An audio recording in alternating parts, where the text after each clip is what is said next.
What is up, everyone, and welcome back to another episode of the Somewhat Sports Podcast. I am your co-host, Chris, joined by the best in the business, two of the best unrecognized sports analysts in the game, Jurgen and Dame.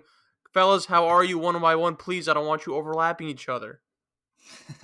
I'm good. How are you guys? Jurg?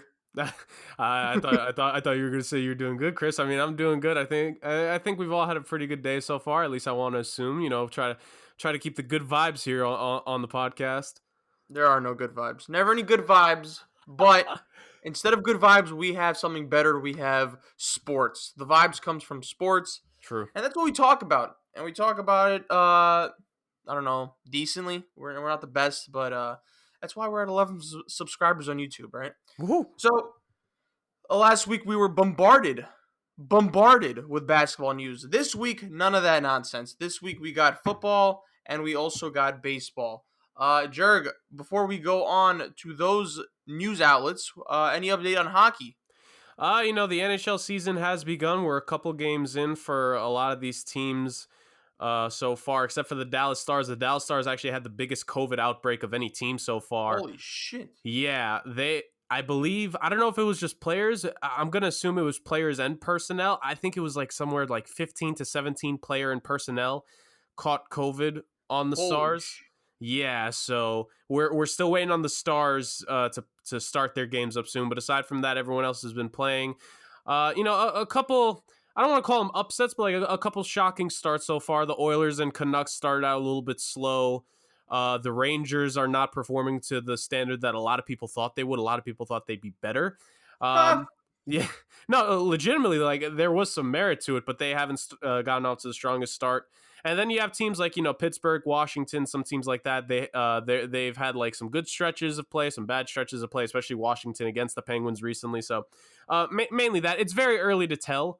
We're about 5 games in for everybody. We're pretty early to tell. I think the best way to really gauge when we're another like 10 or so games in, because that's when we'll see a lot of these teams get going, and for the Stars, hopefully by then they'll have begun playing. All right. I mean, if there's any like major news to talk about hockey, regarding hockey, pretty sure Jurgen will handle that. But until then, let's get started, fellas. So some baseball news occurred. George Springer signing with the Toronto Blue Jays for 6 years, $150 million. A lot of money, guys. But Toronto Blue Jays strengthened the roster. So, guys, talk to me. What do we think about this deal? What do we think about it for the Blue Jays? What do we think about it for their chances? And what do we think about it for the Mets, who were heavily pursuing him? So he signed for 6 for 150. The Mets are on it, but obviously all my friends are Met fans, so we talk about this stuff. And they always wanted to go for George Springer, but I never thought it was a good idea. He's 31 years old. He's not really on the incline anymore. He's the same great hitter that he is, but his defense has declined. And signing him to a 6-year deal means he's going to be on your ball club through ages 36 and 37, which he's not going to be able to play center field by then. So you're going to have to put him in a corner outfield spot. For the Mets, they already have a young star corner outfielder, so it kind of was pointless for them. Same with the Blue Jays. They have star corner outfielders as well. I don't know if they could transition to center field once Springer's contract is towards the end. So that's going to be interesting to see how it is. I'm sure the first year or two, it is worth it. But in the end of the day, I do think it was an overpay. He's a good veteran leader to have in the clubhouse, which I guess that makes sense and brings more value to a team like the Blue Jays, who are all very young and upcoming. But for a team that's looking to win now, I don't know. If they're looking to win now, I don't think it was a good move because, like I said, he's not that good of a defender anymore, and his hitting isn't going to get better. It's just going to get worse from now. He's mostly known for his postseason hitting, but if you don't get into the postseason, then it doesn't really matter how good he does in the postseason. What was interesting to me is I saw a comparison between this contract. Well, it was my comparison. I'm not stealing for anybody. This is me. Okay. There's a comparison to the Yankees signing Jacoby Ellsbury in 2014 or 2013, I believe. but he signed to a 7-year, $153 million deal. Both center fielders that were 30, 31 years old. Both are some great defenders, but we're on decline in that. We're both great hitters, ran well, hit well, but we're not really on the up thing. And you saw at the end of Ellsbury's contract what a mess that was for the Yankees. They had to release him and then fight the end of his contract to not pay him and stuff like that.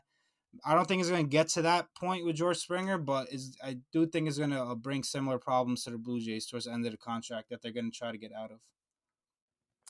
So I disagree to an extent on. I actually do like the signing for the Blue Jays because I think just adding another bat into that rotation of hitters was a key thing here. Like look at the young talent on that team: Bichette, Biggio, Vladdy Jr., Gurriel Jr., Randall Grichuk.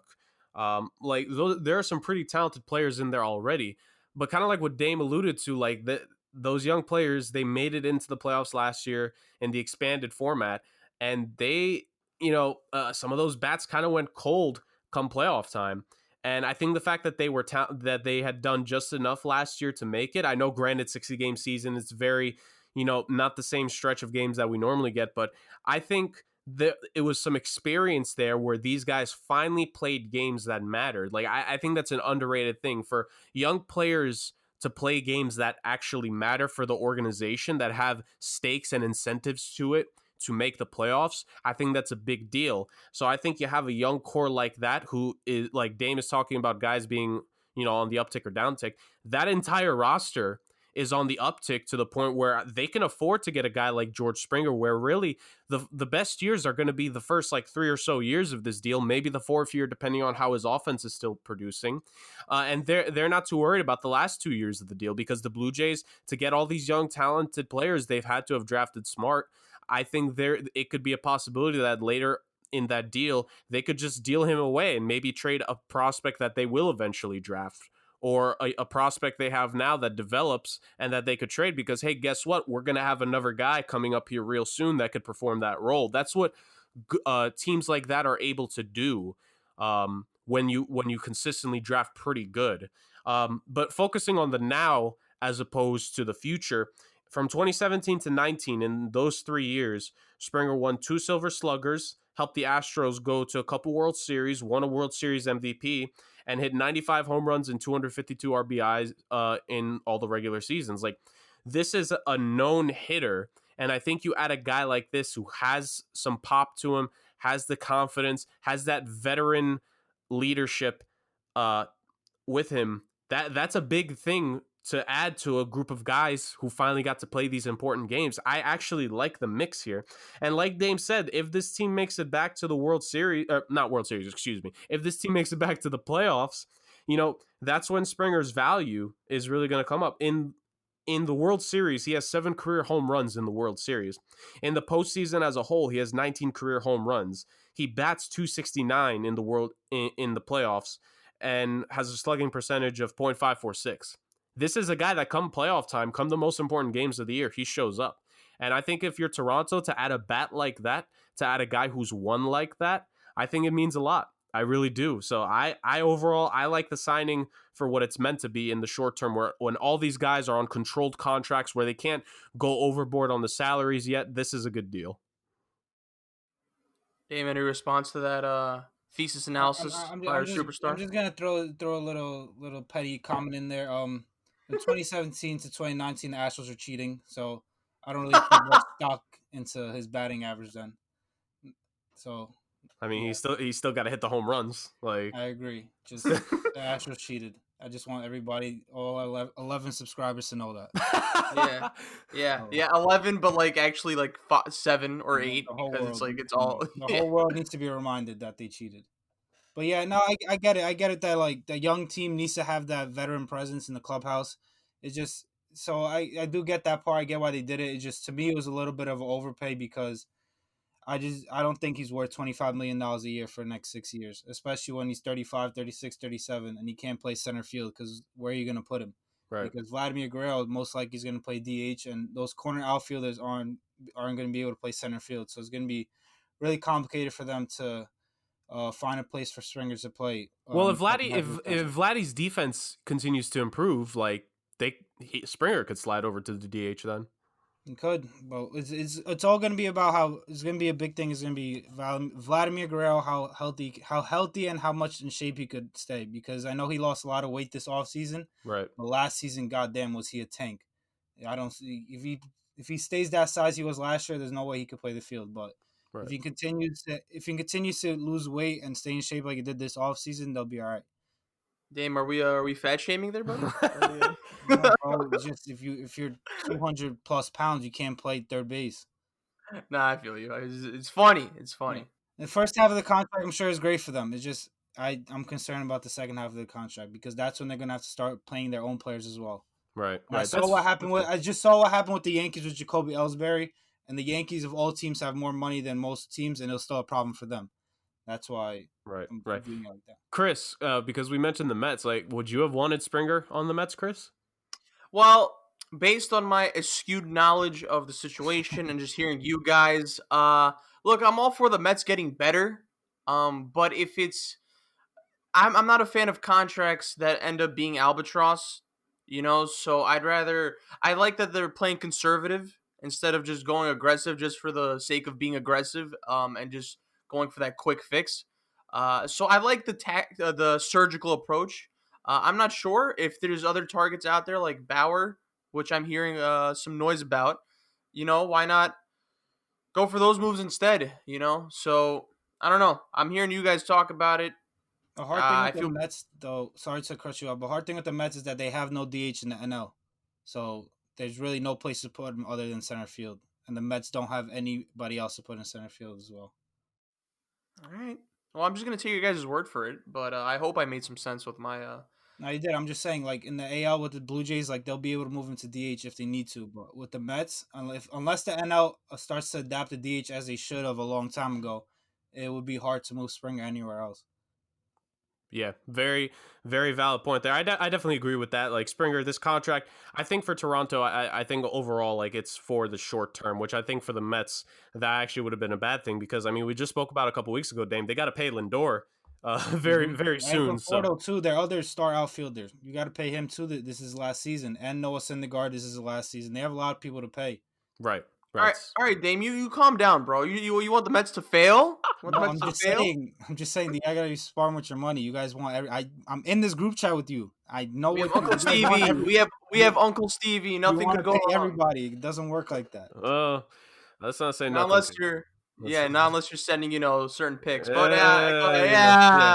go ahead, Jared. Go ahead. So from the official departure of one star Houston athlete to the potential rumors of a departure for another, Deshaun Watson and the Houston Texans, since the last time that we spoke about it on the show, things have progressively gotten worse, apparently. It has been very difficult for Nick Caserio to reach Watson. I think as of recording this, unless there was an update that I missed, I still don't think Caserio has had a full conversation with Watson and his representation in regards to trying to, convince him to stay with the Texans. He has allegedly said that Miami would be a destination that he would waive his no-trade clause for, which, by the way, a no-trade clause in football, ladies and gentlemen, we're making progress. But, there's that. He's been dropping rumors, like little hints here and there to kind of rile up fan bases on social media. Like Jets fans are now fully in the whole we want to get Deshaun Watson thing. It's an insane scene. So, Dame, I'm going to throw this to you. What do you make of the situation? And what do you think it's going to end up with? Do you think Watson is going to have a change of heart and give Caserio a shot? Or is he going to say, no, too much has happened, we need to move on? It's just a mess down there in Houston. It's been a mess for a while. But my prediction is I don't think he's going to change his mind. Big thing is because they haven't really shifted their, I guess they got a new general manager, but he's coming from New England, which I'm pretty sure Bill O'Brien came from New England. A lot of the Texans personnel is coming from New England. And clearly that hasn't worked for the Texans and Deshaun Watson in the past.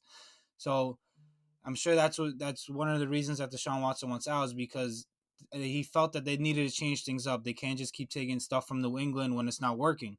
You got to go a different direction. That's why he wanted them to interview Robert Saleh and Eric Bieniemy. and they didn't. And so it was rumored that he demanded a trade. That's when they brought Eric in for an interview, and yeah. But I don't think he's gonna change his mind because I think just too much has happened.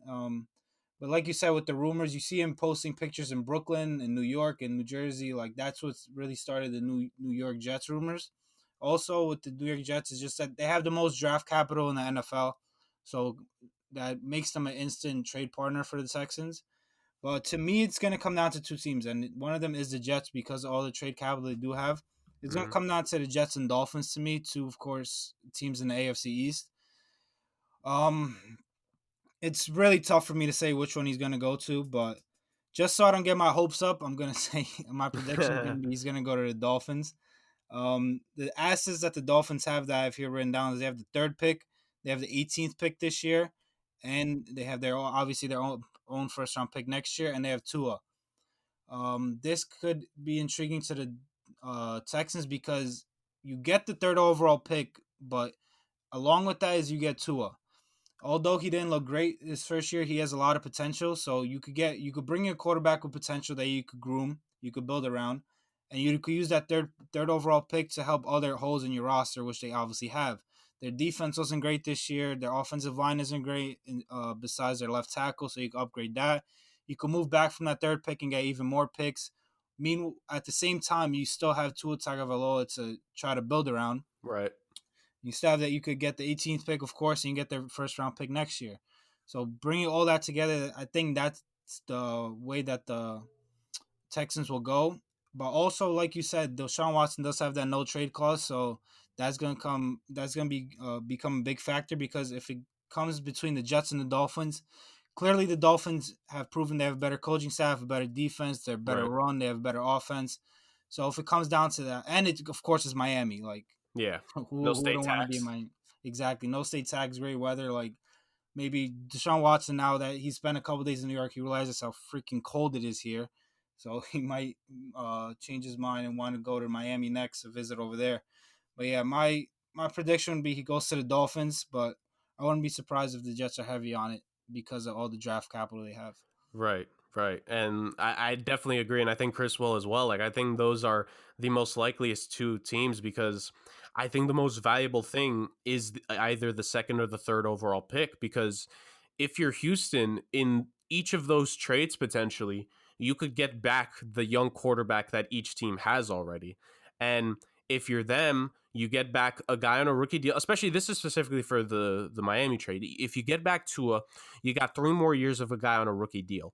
Now that you have a quarterback, you can now take that third overall pick you just got and you can trade back to get even more selections, not just in this year's draft, but for next year's. Think about some of the trades we've seen the last decade in the NFL for teams trading for top 3 picks, like the RG3 trade and with the Rams and the football team for that second pick. The Chicago Bears trading up when they were just a pick away. They could have waited to get Trubisky, but no, they traded up because for some reason they thought San Fran was going to take him.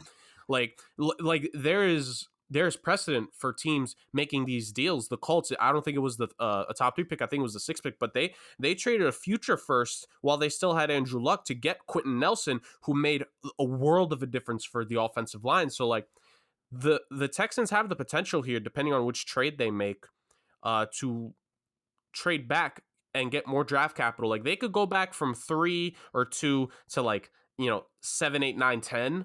And funny enough, if they go the Jets route, there's still probably going to be a quarterback available around like the 8, 9, 10 spot because, before the season, Trey Lance was the perceived third best QB in this draft class. His stock has kind of fallen to an extent. They could do the Jets trade, but they don't want Darnold. Get that second pick, make another trade to go back, get some future picks and picks in this draft, and then get Trey Lance. And it's like there's just so much they could do here that I think those are the 2 most likely options. I definitely agree with you. I think those are the 2 most likely ones. Me personally, I just wrote down a couple of like throwaway teams that I would love to see Watson get traded to, because I just think the fit and the roster is already there for him. And I'll throw it to Chris after this, so like he could give his takes on everything. But I just really quick have the San Francisco 49ers and Washington football team as two teams I would love to see Watson get traded to. I don't think they will because they don't have that number one asset that the Jets and the Dolphins do, And especially the Dolphins having Tua and that third pick, that's the most valuable trade package. I don't think those teams have the necessary assets there to really convince the Texans if Miami and the Jets go like all in.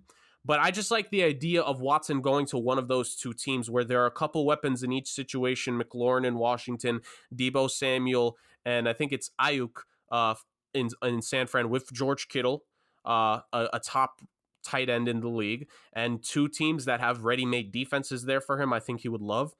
Those are just fantasy options, but I do 100% think at the end of the day it'll be the Dolphins or the Jets. Chris, what do you think? Yeah, so I don't really have a input on this, but I want to ask Dame a question, and then Jurg, if you want, you could rebound off it. So obviously, there's always that civil war that fans are always a part of in terms of just like, all right, let's trade for this arguably top 5 quarterback, or just say the star player, or let's rebuild organically, right? Because the Jets have so many holes and they just have so many needs. Uh, you could like because obviously you're gonna have to give up a bunch of like draft capital for Deshaun Watson, right? And some people are kind of against that because it's like that rebuild organically phase, and then just like, oh, they're gonna give up too much. But then again, it's a star quarterback. So Dame, where are you at on that in terms of just like in terms of just like possibly over trading, quote unquote, or are you more comfortable with having a set quarterback for the next 4 years?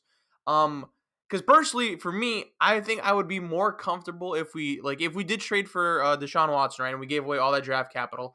I would like some guarantee, not necessarily guarantee, because I don't know what's going on behind the scenes, but I would like some confidence in knowing that the Jets are going to be aggressors in free agency and like have a good chance at someone like maybe an Allen Robinson, right? And I think that would make the move for Deshaun Watson even more like it'd make it much easier just to know that we're going to be aggressors in free agency and get these fill in these needs as well in terms of in contrast to just rebuilding through the draft. So where are you at on that, Dame?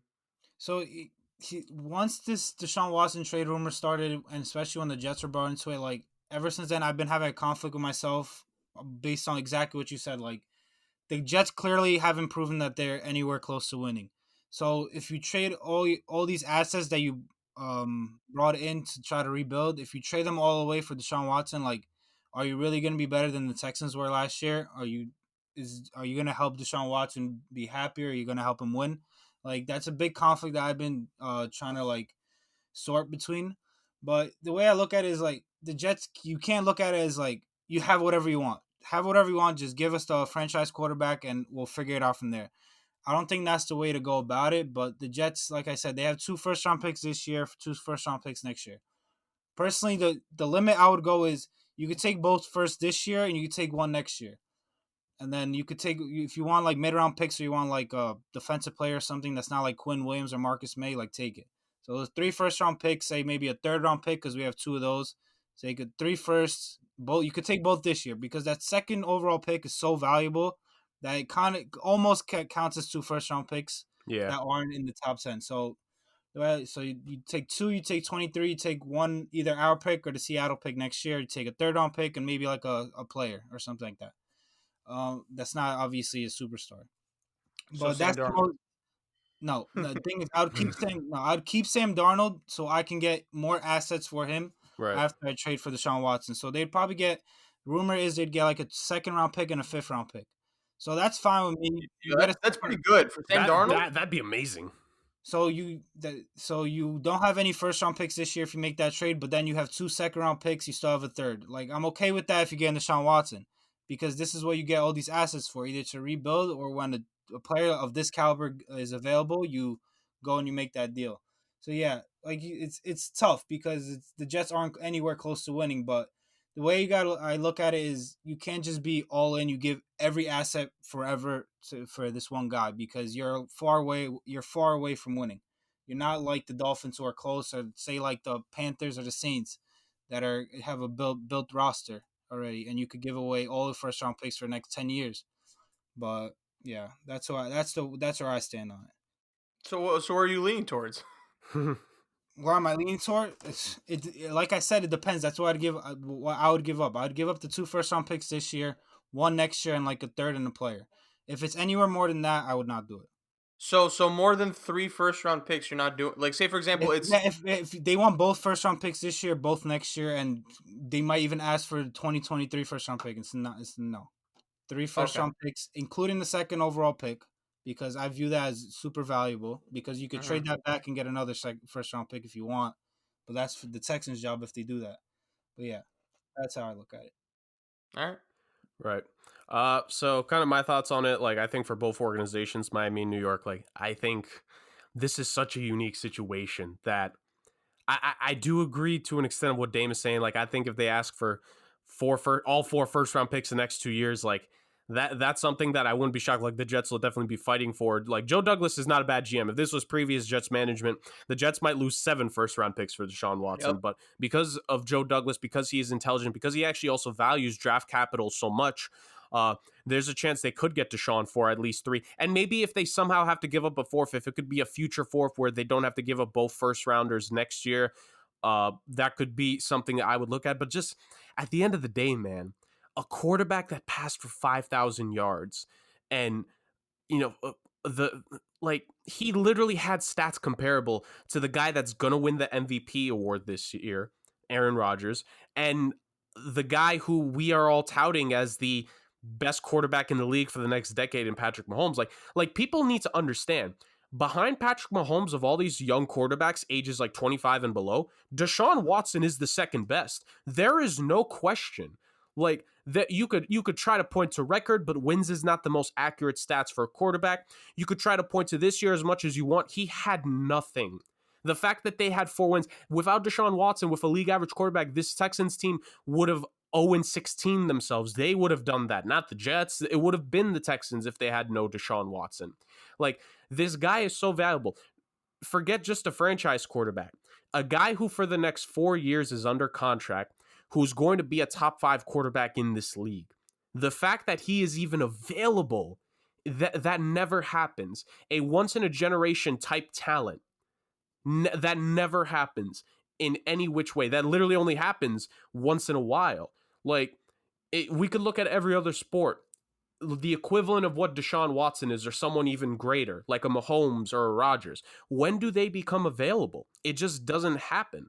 And so I think if you're either of these teams, I definitely understand the whole, try to manage the assets thing. I think for Miami, it's so much easier because Chris Greer and Flores have done such a good job, and so much of that team is already set. They could even trade a piece or two off that team to get some draft capital back, and they would still be fine. Like, I think you got to pull the trigger. You just have to, because at the end of the day, you get a Deshaun Watson. Dame kind of said it. Like, if you're the Jets, if that is what the offer ends up being, if it's 3 first-round picks and like a second, or like a future second or third, and like a random roster player that's not Williams or Marcus May, you do not question it. You quickly go to make this trade official, because you do that trade like every single day of the week, and literally twice on Sundays, because you'll finally get a chance to win a game on Sundays. Like, you have to consider it. If the offer is right, you go for that trade no matter what. I just want to throw in one final thing here real quick, because you mentioned this guy Chris, and I gotta give Chris credit here, because on like one of the past shows on his movie podcast, he does the R2 Cents podcast. He does great work on that one. Wow, you're a better advocate for that than I am, bro. Holy fuck. Chris mentioned one time, I'm pretty sure it was Chris, the idea of the 6 degrees of separation. So I'm hoping somehow, some way, 6 degrees of separation, this clip gets to Allen Robinson. Please, Allen Robinson, I am begging you. I am so sick in your career of Blake Bortles and Cody Kessler and Nick Foles and Mitch Trubisky having to throw the ball to you, and you making them all look like half-competent quarterbacks. Please wait for Deshaun Watson to get traded and just sign with that team, man. Just please, Allen Robinson deserves better, man, because this dude is good. This dude is legit. People do not understand how garbage Blake Bortles was in Jacksonville without him, and how garbage that Chicago Bears situation would have been if he was not on this team. So, Allen Robinson, if you somehow, some way, listen to this. If this gets to your ear, please wait to sign with whoever Deshaun Watson gets traded to.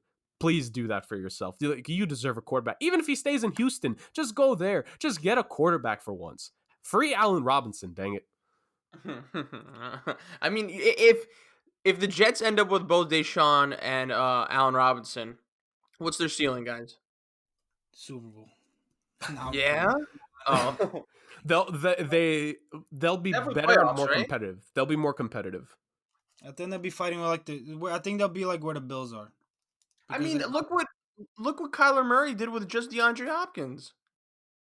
Well, I got to They give make the Jets playoffs. credit. Their defense is actually better than the Cardinals' defense. Like, he's been hurt, and I think he opted out, or maybe was hurt again this year. But CJ Mosley, a lot of people forget, is a really good linebacker. Like, He's one of the best it's inside been bad linebackers in luck. the league. That's what people forget. Like, Yeah, like, he's good. Marcus Mays is a good safety. Yeah, like, the Jets actually have pieces. They need to round it out, of course, especially on the offensive line. But, like, if you get Deshaun Watson and Allen Robinson, like, you can actually talk about, for the first legitimate time since they made back-to-back AFC championship games, you can actually talk about flirting with a wild card spot. Yeah.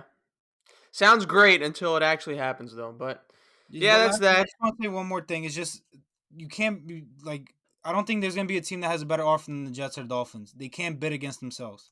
Like I don't. And That's just one thing. and Deshaun could kind of choose since he's on a no trade clause. So it's gonna be interesting to see how things turn up. But that's that, guys. Moving on to more football, we are finally down to the Final Four. The NFC and the AFC championship games are finally here. So we got in the NFC, the Green Bay Packers going against the Tampa Bay Buccaneers. Headline, of course, Aaron Rodgers versus Tom Brady. In the AFC, of course, we have the Buffalo Bills versus the Kansas City Chiefs, headlined by Josh Allen against possibly, maybe, Patrick Mahomes. Guys, I don't know about you, but I'm excited for these two games. Now, I'm going to go first, get my half-ass predictions out of the way, and then we'll let the two experts battle it out. I'm going to go with the Chiefs. I do think Patrick Mahomes will end up playing, but I'm not going to give you any legitimate reasoning because I'm not an expert at this, but I was on press with the Bills in their W against the Baltimore Ravens. I think the Chiefs are going to win this by a large margin, to be honest. I don't think I have faith in Josh Allen quite yet. And I think Patrick Mahomes is going to be fine. Obviously, they're going to be a little conservative, but I think that offense is going to be too much for the Buffalo Bills. So that's my prediction. Let's start off with Jurgen. What do you think? I have either which way, whether Mahomes plays or not. I have the Kansas City Chiefs winning this game. Yep. Yeah, I actually agree with you on that. I actually do agree. Let me explain, because I know people are going to find this wild. Look, this has nothing to do with Chad Henne, first and foremost. This ain't got a dang thing to do with Chad Henne being the quarterback if I have them winning with him. You just got to understand that at the end of the day, as good as the Bills have been, as good as Josh Allen has been, this isn't a random stat. They have averaged 150 rushing yards given up in their two playoff games against Baltimore and Indy.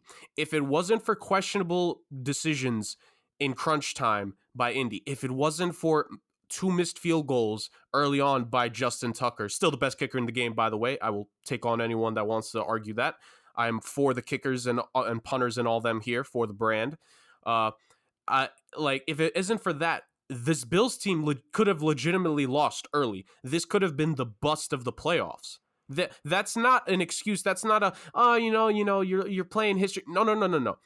One or two things go differently. Literally one or two things, and this Bills team is not in this position.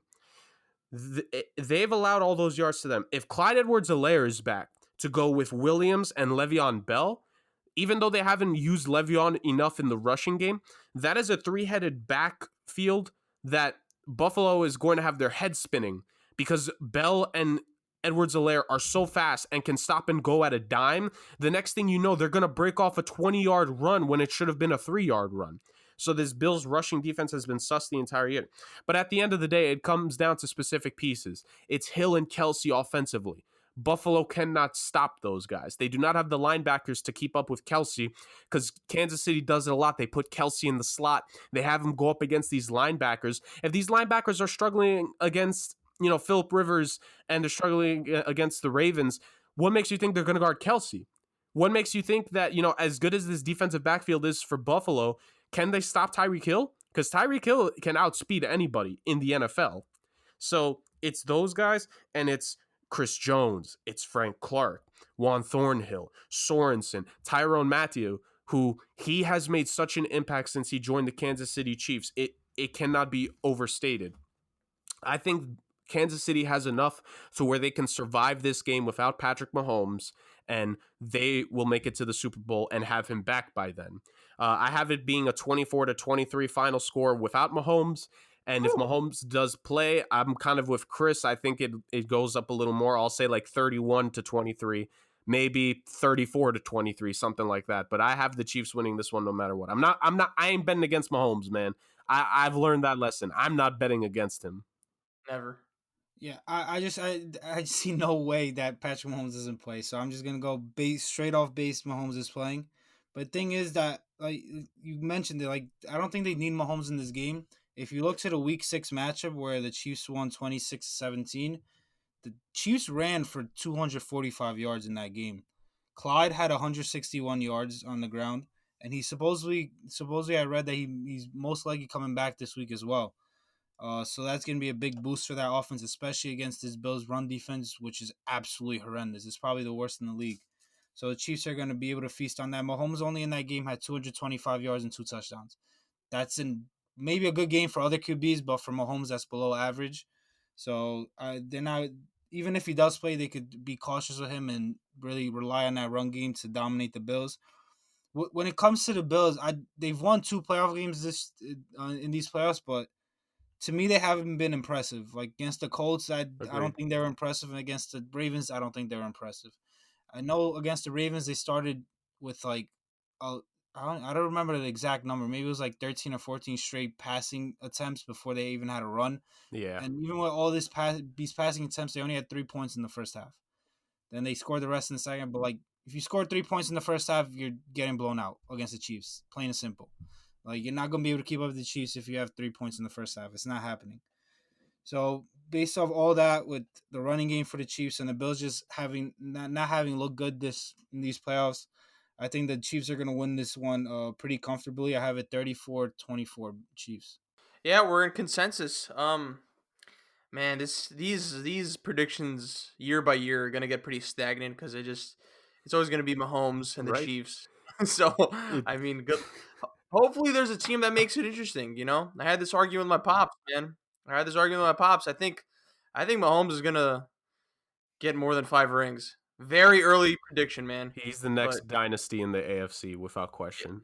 Like I don't know, man, like people they're going to be the Warriors of the NFL, but I just think they're going to be more and more likable, to be honest. But that's just me. Yeah. All right. That's it for the AFC Championship game. Now we move over to the NFC Championship game. The Green Bay Packers versus the Tampa Bay Bucks.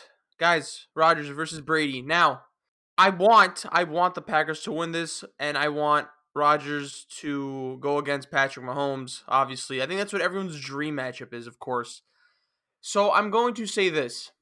Obviously the Bucks blew them out in the regular season. I think they're going to adjust now. In the playoffs, it's a different atmosphere, and Aaron Rodgers is going to be heavily more locked in. I'm going to go with the Packers, but I'm very uncomfortable in saying that because I just think that's the Bucks and it's Tom Brady. But unconfidently, don't know if that's a word, I'm going to go with the Packers on this. I don't know. I don't see Aaron Rodgers, being this close, and especially in their hometown, of course. I don't think they're going to lose in this one. I think he's going to will them to a victory. That's just me. But I'm going to let the experts go into detail as to why. That hopefully, if you guys have the Packers winning, hopefully you guys go into detail as to why my theory is correct. But I'm going to go with the Packers over the Bucks. Not confident, though, because I just think there's always a possibility of Tom Brady on the other team. Okay, so this is clearly the matchup everyone's been wanting for so many years, but you wanted obviously in the Super Bowl and Brady was on the Patriots. We finally are getting Aaron Rodgers versus Tom Brady. It's in the NFC Championship, which is not something we expected, but we finally have it.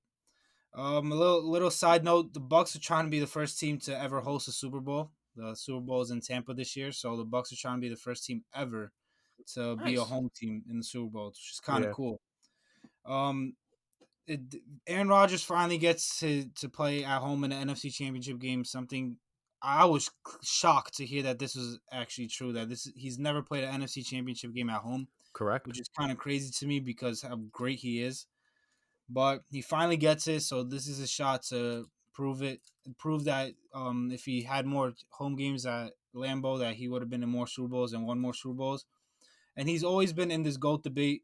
Maybe he hasn't been really favored in it compared to Tom Brady, but if he really wants to add to his legacy, winning a game in Lambeau in the NFC Championship with a chance to go to Super Bowl against Tom Brady would be huge, huge for his legacy. Would be obviously even better if he finishes off with a Super Bowl, but regardless, I think it'd be huge. When it comes to the regular season matchup, yeah, the Packers got blown out, but I just don't see it happening the same way again. I think that was the worst possible game the Packers could play. Aaron Rodgers barely ever throws picks. So I think he has like 4 or 5 on the entire season compared to like 48 passing touchdowns.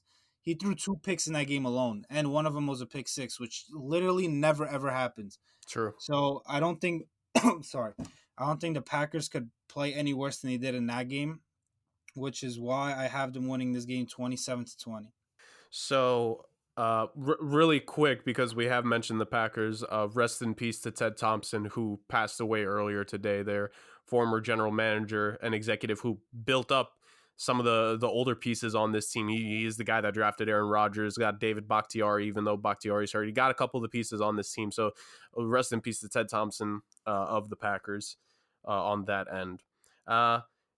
The Packers, man, like you said, Dame, like, what you said it best. Like, it's a shock that Rodgers has never hosted an NFC Championship game beforehand. But here's why I'm not shocked, because if you look at all the times they've made it to the NFC Championship game, it was the time they won the Super Bowl. They were, I believe, a wild card team, and they faced the Chicago Bears, the one good year the Chicago Bears had, and they blew it to the Packers.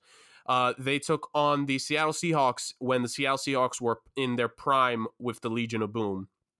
The year that they went 4-6, they started 4-6, and Rodgers told everyone to RELAX. Won 6 straight regular season games, went through the playoffs, including that crazy sideline throw in the Dallas Cowboys game, before running into the Atlanta Falcons juggernaut where Julio Jones and Matt Ryan were not going to be stopped that season with Kyle Shanahan.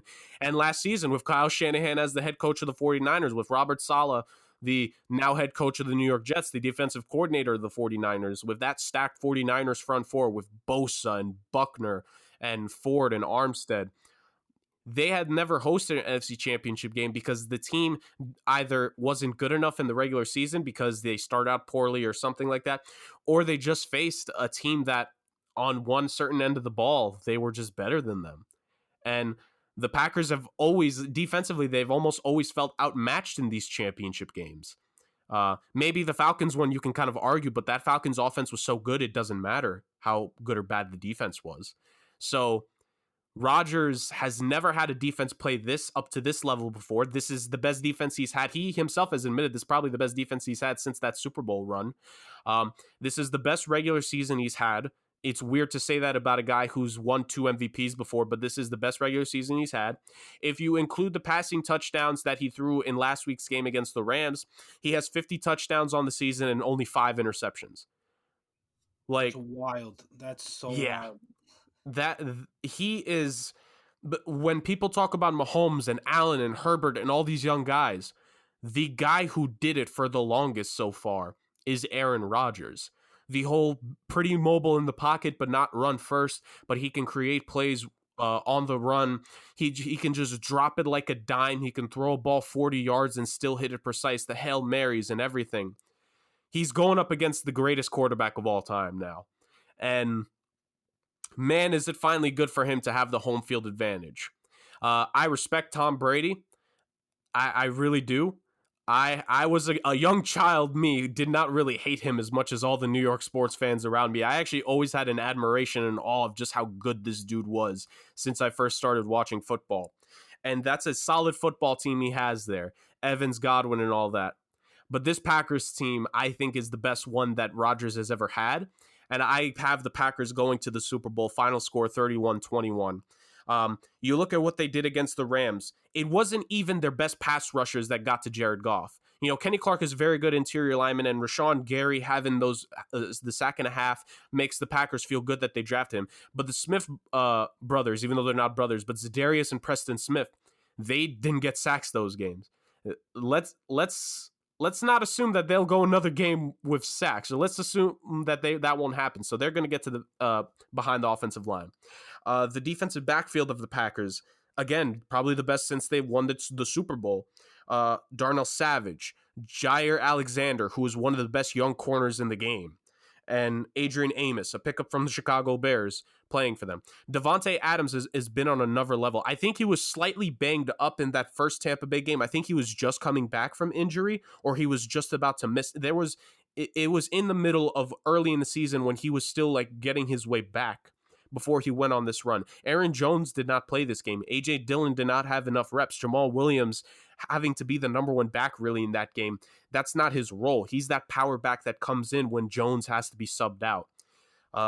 This Packers team is so good that I have them winning. And I think, and I'll throw this to either one of you guys, the Tampa Bay defense, while they're good and they played a great game against the Saints, at the end of the day, if you're going to beat Rodgers, you need to force him to throw several interceptions. You need to do that. And while they have some decent players, I don't think that defense has the ability to do that twice to the Packers. You know, we talked about last week. Like, that's the thing. Like, they turn Drew Brees over a lot, but Aaron Rodgers is not Drew Brees. Yeah, nowhere near having, like, Drew Brees' arm was shot, clearly. And Aaron Rodgers, after 2 years of everyone saying, is he done? Literally had the greatest regular season he's ever had. Like, you can't make it up. You can't make up how good this dude is. I think regardless of the result, he's still one of the greatest quarterbacks we've ever seen. He's still one of the most talented top two you've ever seen. And I personally have him going back to the Super Bowl and completing what's been over a decade of people questioning his greatness for some reason. Final thoughts, Dame. Go ahead. Just a final thought is just it's going to be in Lambeau. It's going to be sub-freezing temperatures. I think there's a possible snow in the forecast. Yeah, Tom Brady has played in Foxborough in these kind of conditions, but the rest of this Bucs team really hasn't. So he also ain't playing Lambeau. Like, that Lambeau cold is different. Exactly. You're completely Lambeau cold and Foxborough cold is completely different. So I think that's good. I personally think it's going to have an effect on the Bucs team. Maybe not Tom Brady, but I think for a lot of these Bucs players, it's going to have a big effect on them too. So that's something to keep an eye on. Yeah. Man, Rodgers wears that turtleneck and those long sleeves. Watch out, y'all. He said it wasn't cold enough last week, but he said this week it might happen. Yeah, I'm loving this run by Aaron Rodgers. But anyway, yeah, that's it for this week. Guys, any final thoughts? Jurg? Go Pack go. And I kind of spoiled what my MVP pick is, because next week, ladies and gentlemen, we'll be doing NFL awards. Yes, we will. Handled by the two of the best that are sitting virtually across from me. But guys, that's it for this week. Good stuff today, fellas. Always good, always great. But unfortunately, we have to end it now. And look, I was gonna say we're below 50, but we're about to be 50. There's editing. Yeah, actually, you're right. All right, guys. For everyone listening, thank you so much for chilling with us. I guess for all 5 of you out there, Jurg, Dame, appreciate all the insight, of course. And yeah, that'll do it for this week. We'll see you guys next week. Peace. Take care. Peace.